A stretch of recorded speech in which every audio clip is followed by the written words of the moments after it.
Hey guys, it's E-Rob here, back with another high school style PowerPoint draft recap, this time for SBL Season 10. It's only my third season in this league. Shout out to Mr. Bloopy for letting me in after all those Pokemon Stadium beatdowns in my parents' bonus room back in middle school and high school.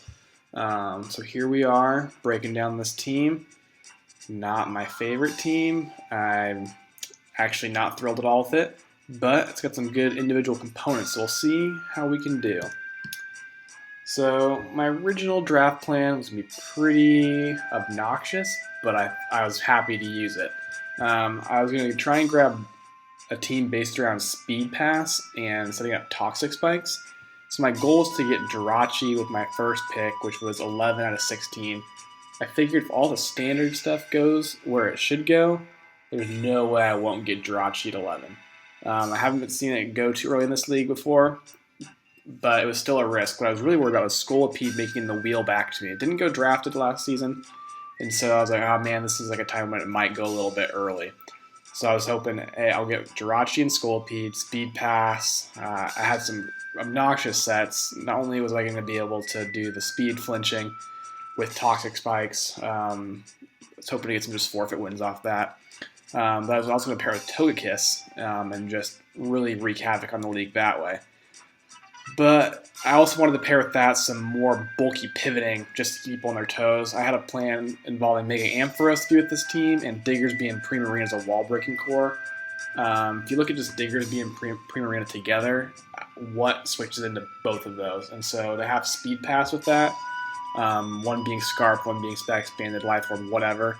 I thought this core of a team was going to be awesome, and then a lot of cheap bonds to Primarina 3, Mega Ampharos Tier 4, a 1, and Jirachi, a couple 2s, and Togekiss, and Scolipede, Diggersby, a 2 as well. I thought this was a versatile core that allowed me to play with some bulk, pivoting, hazard stack, and I was really excited to use it. But Sifra's Revenge strikes. Last year I took Gothitelle with my first pick in the draft. I think I was like 14 or 15, and he was going to take it round 2. Didn't get to him. I took it, ended up having a great season with Gothitelle Zardex, working together with some bulky stuff. So Sifra decided he's going to take Jirachi at pick 6, I think it was this year. So he decided that eye for an eye, I wasn't going to get that. I wasn't going to get Jirachi. So I tried to adapt my team the best I could at the start to replace Jirachi, but it didn't really work, as you'll see as the draft goes on. So with my first pick, I got Mew. My thought was, okay, I'm just going to plug Mew in the Jirachi spot, and I'm going to go from there. I'm really going to nail this. It's not perfect because it's not a steel type, and I didn't have my double wish with Togekiss and Jirachi. And Mew doesn't love running momentum, at least when I've used it in the past. I've used it fairly well. Don't seem to ever want to fit onto it U-turn or Volt Switch. It just doesn't seem to be a thing that fits in the sets. But I've used Mew in the past pretty well. Generally is a bulky wall. Synchronize is a nice ability just if you get on one of those annoying toxic teams that you're facing. Cripple their own wall back with that. But Mew's really limited by the creativity of the user. I don't think I'm the most creative battler. I tend to just make a wall, chip things down, and try and clean up late, which I did well with my Zardex team last season. But I'm hoping that I can push some boundaries with Mew. Though I think with how the rest of the team ended up, I think it's going to be boxed into being a wall most weeks for me, just so I'm not playing complete hyper offense. It gives me some rocks removal, really flexible base stats to move around the EVs to kind of be a mixed wall if needed. I'm not sure I'm going to do it week to week. It's not my Z user. This league we get a high tier and a low tier Z user, meaning 1 and 2 gets a Z or 3 and below gets a Z. I opted not to use my Z on Mew. It would be nice to have a weekend knockoff against it, but overall, I just don't think it's strong enough to utilize that Z effectively. Second pick, I did get Scolipede. Came back to me. I love this thing, not only as a sweeper, but as a hazard lead. I love Toxic Spikes, and this is about as reliable as it gets at Toxic Spikes. With Speed Boost and Baton Pass, I can do all sorts of shenanigans. When I've used this in the past, I haven't utilized that fully. And I've had this like on a team with Kira Black before, and also with Mew, coincidentally. Never ended up really passing into them. I just sort of use this thing as a breaker or a setup hazard lead. So I'm hoping to try to utilize a speed pass. I think for the success of my team, I'm going to have to do that.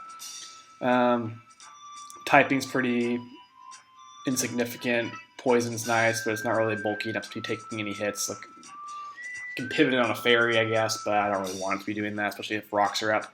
But I think overall, it definitely forces prep on my opponent's part, and so I'm excited to see how I can use this, and I'm going to need it to be not only effective passing speed, but breaking teams as well.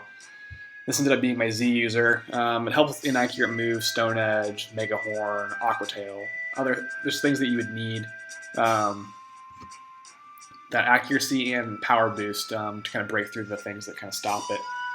This thing does not like steel types, but it gets earthquake, but I'm hoping that I can not be forced to run 3 attacking moves each week, so I'm going to need to find a way to knock out steel types to help this and Mew. Third round pick. At the time, I was pretty excited about it because Togekiss is something I really wanted to use and have had a chance to. But I think I reached on this. I can't remember what I was doing. I was out at the time that it came to my pick, and I'd been sniped, and I hadn't really had a chance to reset down and look at what I wanted, so I just picked Togekiss because that's the next thing on my board. Looking back, though, I should have taken Hydreigon, I think, in the slot. I ended up not being too happy with my later round 2 pick. I think Hydreigon would have been great in this slot. Not only for giving me kind of just a hard hitter that I don't totally have on this team, but it also gives me some pivoting defog without being weak to rocks, a good dragon type. I find this is kind of the pivotal point in my draft where things unravel and I don't really recover from it, in my opinion. But Togekiss is going to be great. It's got the flinching, good Scarfer, gets more versatile moves than you'd expect. Gets fighting coverage, fire coverage, air slash, dazzling gleam, extreme speed randomly that I probably won't run. Roost, its ability is great.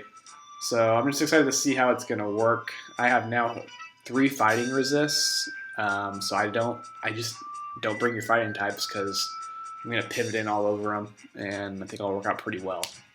On my 4th pick, somehow this was still hanging around, Mega Lopunny. Pretty basic. I'm going to be running a handful of moves. Return, high jump kick, drain punch, fake out, quick attack, an elemental punch if it's 4 times effective. That's about it. Gets baton pass, which is nice. I don't know what I'll be utilizing with it. Get agility pass, I guess. Power up punch and pass. I don't know. Not a whole lot here. It's pretty basic. Gives me a nice speed tier, good physical breaker. With Scrappy, just gonna take out the ghost types that Mew doesn't like. Now let's say it was a great value pick. Based on how the rest of my draft went, I kind of wish I didn't pick it here, even though it's such great value. I wish I would have taken a tier 2 Mega instead. It would have freed me up to utilize the leftover tier 1s a little better. I think make a more balanced draft overall. But I've never even complained about having this Mon. It's going to force a ton of prep, and I think I can take advantage of that, knowing my opponent's going to have to dedicate something to take hits from this, or outspeed it offensively. 5th round pick, I got Metagross. It's my knockoff Jirachi replacement. Thanks again, Sifra. I haven't used this before, but I've wanted to. I tended to have bulky psychics and not double up on that, and this time I decided I didn't care doubling up on it. Base 70 speed is great for speed passing. It shouldn't be too hard to get 2 speed boosts before passing. This thing out at +2 speed outruns a ton. I think it outruns the base 150s. But unless you have a high-speed Scarfer and you're anticipating me trying to make this my speed sweeper, then it's going to take you out and outspeed you. This is my low-tier Z user. It's got a lot of great coverage. I think it's going to be good at utilizing that. Clear body is going to mean I'm not going to have my stat drops, so this is overall going to be pretty solid. Gives me a rocker. Base 95 special attack, not horrible. I don't know how much I'll use it. I've only ever seen it used with HP Fire, like a Scizor or a Grass Knot for one of those ground waters that annoys Metagross. But overall, I'm excited to use it. I think it's going to be solid for me. I think is one of the mons I'll be most comfortable with its high base stats, being able to pivot in nicely and not be too KO'd, and also not be set up all at the same time. So on to my 6th round pick, Marina. This is another one I think I panicked on a little bit. I remember sitting with this pick, having like 5 different things I wanted in this exact slot, but I couldn't get all of them, and I couldn't get multiple of them. I had to just kind of choose my path of the draft, and I chose Marina here. And looking back, probably shouldn't have done that. Probably should have taken a better bulky water, and that might be a change I make after the draft. I'm going to need a couple weeks. Basically, specs. That's what it's going to be most weeks. Maybe the rare defensive set, but so I learned last year you can't be relying on rest talk rolls. You get yourself in some really interesting spots when you do that. So this thing would be great if I could get +2 speed into it. 60 is not perfect for that, but it will outspeed a large chunk of the high speed mons. Round 7, Krookodile. I went back and forth on this versus Diggersby. This ended up ultimately being my pick because it was a dark type, gave me knockoff, and it had a higher speed tier. Diggersby would have been great with Marina. I would have loved the pivoting aspect of it, but I thought already having a normal type in Megalopony and targeting another normal type later on, that I just didn't need 3 of them. Normal spam, while good, not diverse enough for this team, so Krookodile is the answer. Hoping to be a breaker or a pivot with its Intimidate ability. Scarf set's always valuable, good rocker. Overall, nice versatile mon, Pursuit Trapper. Switches it on dark types well. I think it's going to be solid. Not expecting a whole lot from it. I'm expecting it to be one of the things that helps me chip things down. Yeah, on the next round, Giggle. Got called out in the draft review video for why this is on my team, and I agree. I have no idea why I picked it. Tier 4 was garbage. A lot of stuff that I wanted was taken. A lot of stuff in that tier doesn't appeal to me, period, so not going to be taking it. Yeah, no interest in the Torkoals of the world. No interest in... What else is there? Just a bunch of garbage in that tier that I don't want. Diancie, don't want it. Yeah, tier 4 is not great. So I took Giggle. Whenever I play it, it's annoying to take down. Nothing really takes it out in one hit with Sandstorm up. Base 135 attacks, better than people expect, I think, from it. It's got base 25 speed. I don't know, maybe I'll mess around and get like 6 rock polishes up. Outspeed some stuff. It's got a cool shiny, so that'll be nice. And yeah, Sandstorm to chip down some sashes, I guess. I don't know how many are going to be counting against me, but that's what it is. You'll probably see me drop this at some point when I realize this team's not going to do what I want. And I'm trying to free up points, but I had to have a tier 4, and so that's what I got. Next pick. So about, let's see, 3rd or 4th round, I decided I was going to go with a cheap wall core. And what I wanted was Toxapex, Tangela, and Type Null. And I decided with Togekiss, that was super obnoxious, super annoying, and I didn't see how you could easily break it, besides spamming knockoff on me. But Toxapex got taken, I think by Lauren. She has a nice stally core of Gliscor and Toxapex, and I commend that. It's not stall, it's bulky pivoting and bulky setup. So good for her. I hope she runs some Swords Dance on that Gliscor. But Tangela actually has some pretty good special attacks. It's not totally passive. It's got Leech Seed, Regenerator, Pivot in and out. I'm going to need this thing to be a good ground resist for me because I don't want Mew having to do it, and Togekiss isn't quite bulky enough that I feel comfortable always switching in on something like for EQ if they change it up, predict me, get an Ice Punch, Thunder Punch, whatever. So I'm hoping Tangela can do that. I have to be really careful about knockoff, but I think Togekiss can handle that for me. I'm hoping. So yeah, we'll see how it goes. I am optimistic, but it's by no means 100%. And if this tier 5 wall core that I have going doesn't work, my season might go up in flames. Next I got Type Null. It's a beast. I made the mistake a couple times of seeing it on my opponent's team, thinking that thing's not very strong, doesn't get reliable recovery. No issue here. Not really going to prep for it.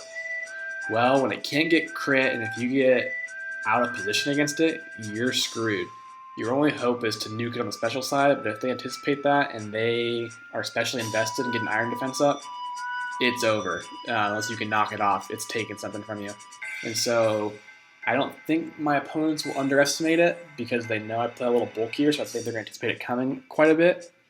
But I think that I can position myself in a way that this thing can be a real nuisance and might not get a lot of kills, but it's going to weaken stuff, it's going to poison stuff, it's going to thunderwave stuff, and it's going to allow something like a Krookodile, make a low plane to clean up late, where they don't have the raw breaking power to just OHKO everything, but they can take down a chip team pretty easily. Once the ball gets rolling, it's hard to take them out. So I like the slow U-turn aspect of this. I wish it got defog. It doesn't. But it's got a variety of coverage. I don't know. Not a whole lot more to say about it. Pretty excited for this, being in Tier 5. And I have a lot of... It's only weak to being fighting. I have a lot of good stuff to protect it from fighting moves. So, again, knockoff. Wish I had justified easier to protect it a little more. But I'm going to have to rely on Toadkits to do that. So, my last pick, Noivern. I was going back and forth in the middle of the draft on if I wanted a rain team or a non-rain team. I almost sniped Sifra out of revenge on his Kingdra, but I decided ultimately I could take Noivern and still pivot on this later. He ended up not taking the Tier 5 rain sweepers, and I believe Polytoad's still available, so if push comes to shove, Noivern can still benefit from the rain with 100% Hurricanes. I can get rid of Giggle, and I can get a rain core. So I'm kind of banking on that as a reserve option, but Noivern, great speed tier, bulkier than you give it credit for. I believe it's bulkier than Crobat, which gets often the benefit of being kind of a pivoty mon. It's 4 times weak to HP Ice, or any ice move, but I think I cover it decently. Not amazing, but oftentimes it's fast enough to roost on those, and so you're only taking 2 times coverage. You're running a bulky one with high space speed. Should be fine. Almost hit this my Z user, decided not to, just didn't know if it was going to come enough. Gives me more momentum, defog. Variety of good moves. Excited to use it. Again, it's got a cool shiny. We're really grasping at straws in this review when we're saying, well, it kind of looks cool on my team.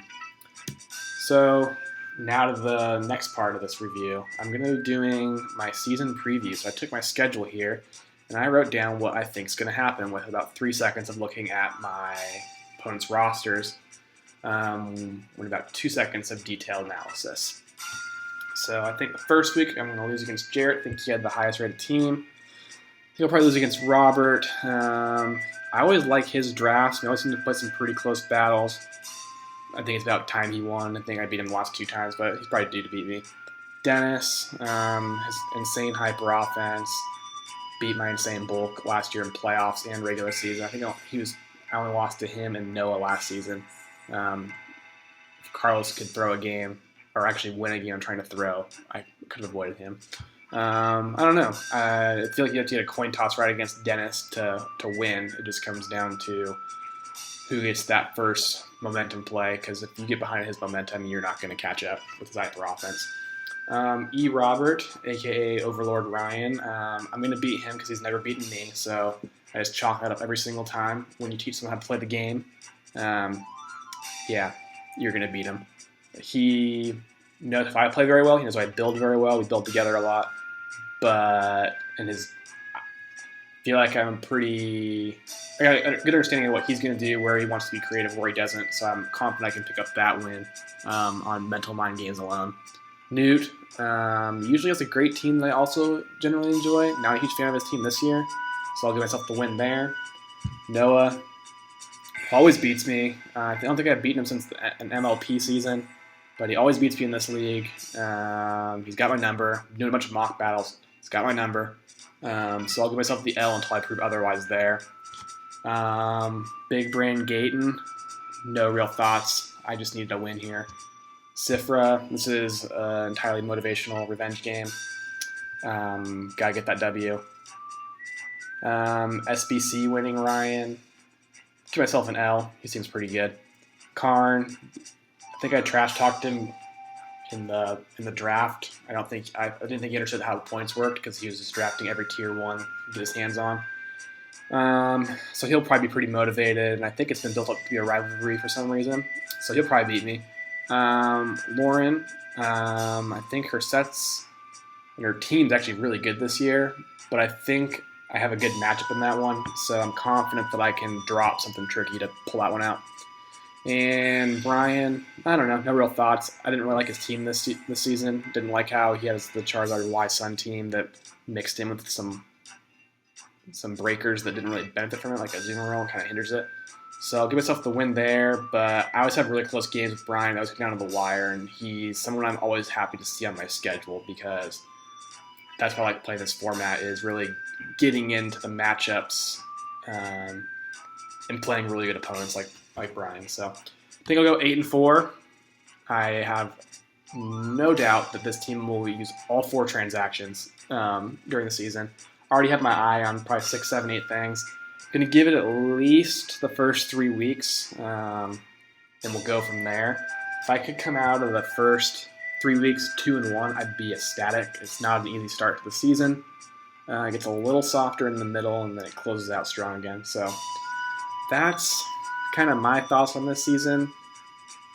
Not totally comfortable with my playstyle with this team, but I think if I want to get over the hump of not losing in the playoffs with my bulky teams, I need a team like this that's got some bulkier offense that's not as fat. It needs to be able to break a little better initially with some stronger first hits. So that's my goal for the season, make playoffs, and from there, it's just roll the dice on your matchups. So try to post the videos for this as well. We'll see how that goes.